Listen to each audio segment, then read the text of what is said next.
It's the season of giving, ika nga. Kaya naman po kahit ang ilang estudyante ng UP Diliman naghatid ng maagang pamasko sa ilang batang babae ng isang shelter po sa QC. Katuwang ang Kapatid Network, nagbigay kulay at saya sila sa kanilang nagbagong anyong tahanan. Narito po ang report.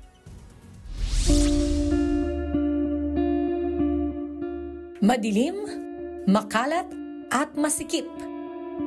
Ganyan kung ilarawan noon ang shelter na ito para sa ilang batang babae sa St. Vincent de Paul or SVP sa QC. Ang dating pansamantalang tirahan ng mga batang kapos sa buhay na hitsurang malungkot.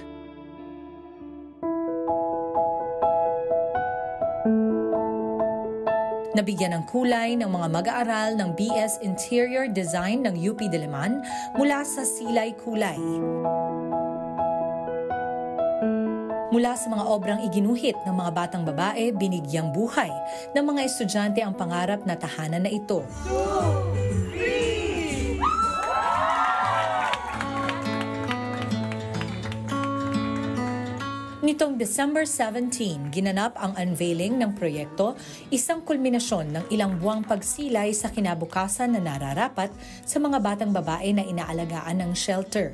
Ngayon po talaga is punong-puno siya ng kulay. Ngayon masasalamin na po natin yung aming lugar. So bilang lugar ng pag-asa, ng pagmamahalan, and also prayer. The significance of projects like this, it can also be used as a service advocacy, a social advocacy rather. We're able to emphasize that interior design can actually be used as a tool to serve the Filipino families, the community, and the Filipino people. Ang Kapatid Network hindi rin nagpahuli sa pagbibigay regalo sa mga bata sa shelter. Munting pagpapadama para sa layuning gawing merry ang vibes ng kanilang Pasko.